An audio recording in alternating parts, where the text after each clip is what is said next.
M0FXB, welcome to my channel, Yaesu Ft1D. Having a look at the ADMS6 software, programming software with the SCU19 cable. I think the new cable was SCU55, check it. But we're on Windows 11 and we've just rolled back the driver and it's working fine on Windows 11. So let's go to the Yaesu site. Here's Yaesu, and the one we want we've got the latest firmware on our Ft1D. You need to check that. It's the firmware which is 13.01 and DSP 4.15. So click that and we're going to run it all from scratch. If it's taking a long time, just fast forward at this point because we're going to do it all live.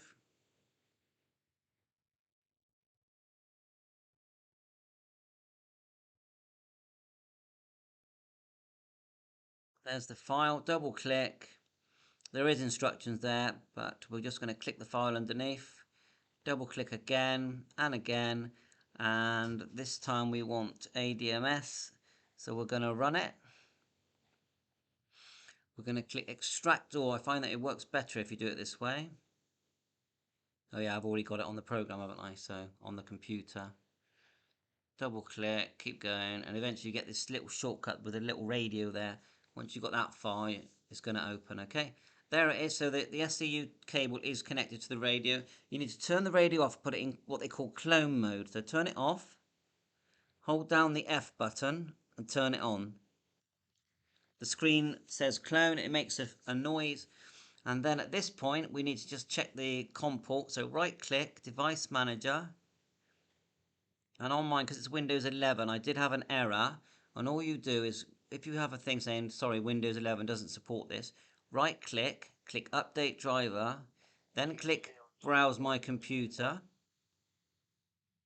then click let me pick, and then find an old driver. If you haven't got one, Google these numbers here that you're seeing, and you will find one. There's one on there. So anyway, that's what works for me. But if you've got Windows 10 or before, it won't matter. So COM port 3. So then we need to just set the COM. Let's just set that up, which is communications. Go to the bottom, drop down, select 3, then always click determine. Now there is a shortcut there for device manager as well. And now communication, get data. It tells you to do the clone mode thing, which we've done. You click OK, and then it's telling you to hit the band button. Okay, so it's now reading it. It's quite slow. And then you hit a different button when you're sending it to the radio. So let's do one at a time.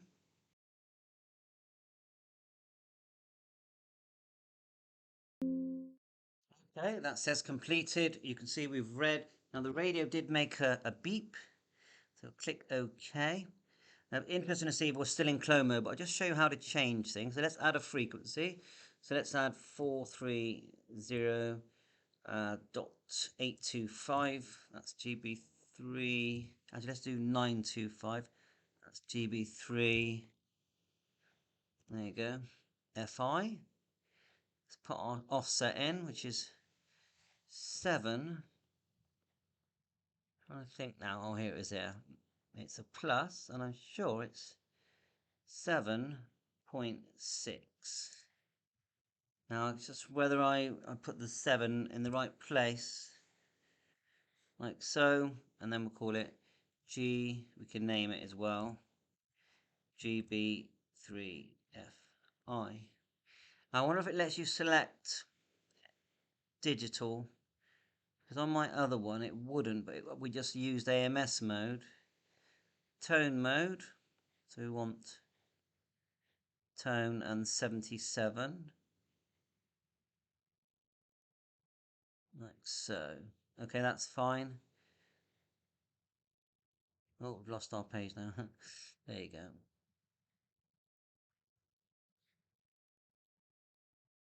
Let's fill the screen. I'm just looking for the digital selections. Frequency, offset, name, operating mode, so that narrow FM there. See if it does let us select digital. Now I noticed it didn't do that, but I just thought, well, in that situation you can just put in select AMS and it will switch anyway. So there is a whole thing here for settings which is pretty good. Look at all these different configurations. even has all the APRS configuration, which can be quite complicated. I have put most of mine in, as you can see here, APRS call sign. But where's the -6? I didn't put the -6 in. Look, I've got my location there. APRS status. Now, do we put the -6 here just simply like that? Or is it there in a separate field? Well, anyway, we'll look at that in a different video. But as you can see, lots of settings. APRS beacon, memory banks, group mode. I know we can do DGID. So as you can see, common settings here. Loads you can do with this free software. I actually think it's quite good. It's actually now we've read the radio, it's actually letting me read from the SD card, where when I hadn't read from the radio, it wouldn't let me read from the SD card, but it is letting me now. We'll just do that at the end. So let's just have a go at sending it back to the radio. So we've put one channel in. We'll go communication, send data, and it's telling me to put it in clone mode again. It might already be in clone mode. We'll soon find out. Instead of pressing, clone appears on the FT1, push the DX key. So we're going to click OK and then push the DX key. Yeah, it's already sending it, so I didn't have to put it back into clone mode. And what we'll do a completely separate video for the SD card. Bye for now. 7.3. Hope this helps you use your Yaesu Ft1D for reading and writing on using the SCU19 cable. Sorry, 10 different radios here on the go. Bye for now.